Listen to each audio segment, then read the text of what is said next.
بسم اللہ الرحمن الرحیم۔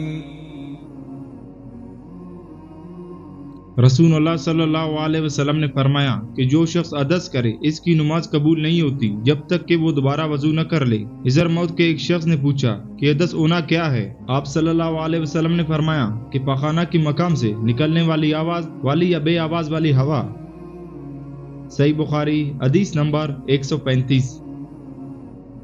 آپ صلی اللہ علیہ وسلم نے فرمایا جب تم میں سے کوئی اپنی بیوی سے جمع کرے تو کہے اللہ کے نام کے ساتھ شروع کرتا ہوں، اے اللہ ہمیں شیطان سے بچا اور شیطان کو اس چیز سے دور رکھ جو تو اس جمع کے نتیجے میں ہمیں عطا فرمائے۔ یہ دعا پڑھنے کے بعد جمع کرنے سے میاں بیوی کو جو اولاد ملے گی اسے شیطان نقصان نہیں پہنچا سکتا۔ صحیح بخاری حدیث نمبر 141۔ رسول کریم صلی اللہ علیہ وسلم جب قضاء حاجت کے لیے بیت الخلاء میں داخل ہوتے تو یہ دعا پڑھتے، اے اللہ میں ناپاک جنوں اور ناپاک جنیوں سے تیری پناہ مانگتا ہوں۔ صحیح بخاری حدیث نمبر 142۔ رسول اللہ صلی اللہ علیہ وسلم نے فرمایا جب تم میں سے کوئی پانی پیے تو برتن میں سانس نہ لے، اور جب بیت الخلاء میں جائے تو اپنی شرمگاہ کو دائیں ہاتھ سے نہ چھوئے اور نہ دائیں ہاتھ سے استنجا کرے۔ صحیح بخاری حدیث نمبر 153۔ آپ صلی اللہ علیہ وسلم نے فرمایا جو شخص وضو کرے اسے چاہیے کہ ناک صاف کرے، اور جو پتھر سے استنجا کرے اسے چاہیے کہ طاق عدد یعنی 1 یا 3 یا 5 ہی سے کرے۔ صحیح بخاری حدیث نمبر 161۔ رسول اللہ صلی اللہ علیہ وسلم جوتا پہننے، کنگھی کرنے، وضو کرنے اور اپنے ارکان میں دائنی طرف سے کام کی ابتدا کرنے کو پسند فرمایا کرتے تھے۔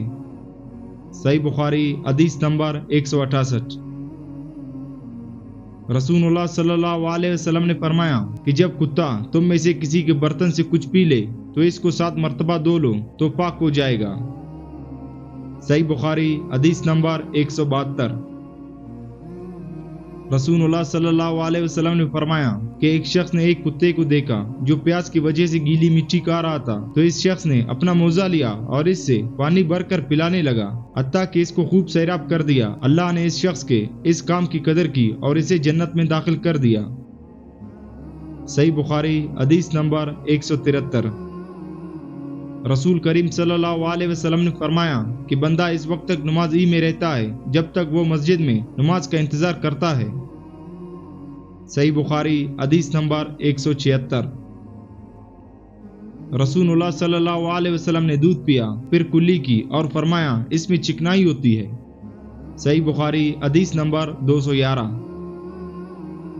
رسول کریم صلی اللہ علیہ وسلم نے فرمایا جب نماز پڑھتے وقت تم میں سے کسی کو اونگ آ جائے تو چاہیے کہ وہ سویا رہے یہاں تک کہ نیند کا اثر اس سے ختم ہو جائے، اس لیے کہ جب تم میں سے کوئی شخص نماز پڑھنے لگے اور وہ اونگ رہا ہو تو وہ کچھ نہیں جانے گا کہ وہ خدا سے مغفرت طلب کر رہا ہے یا اپنے نفس کو بددعا دے رہا ہے۔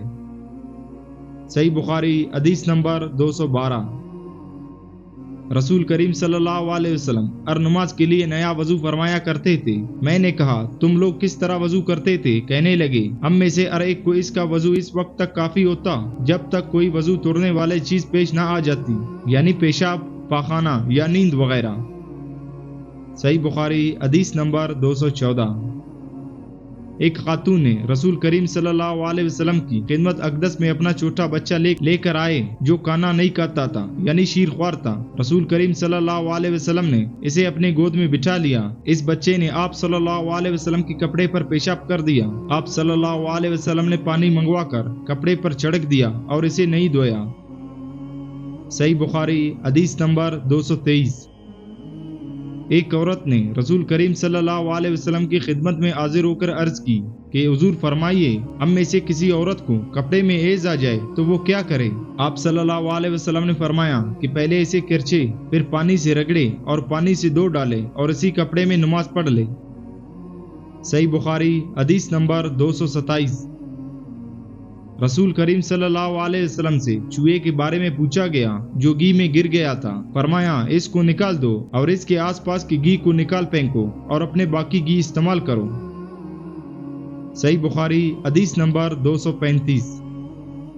آپ صلی اللہ علیہ وسلم نے فرمایا ہر زخم جو اللہ کی راہ میں مسلمان کو لگے وہ قیامت کے دن اسی حالت میں ہوگا جس طرح وہ لگا تھا۔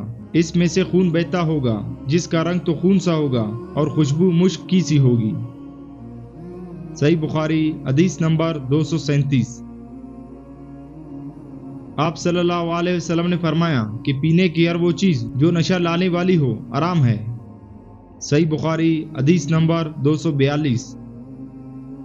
رسول کریم صلی اللہ علیہ وسلم جب رات کو اٹھتے تو اپنے منہ کو مسواک سے صاف کرتے۔ صحیح بخاری حدیث نمبر 245۔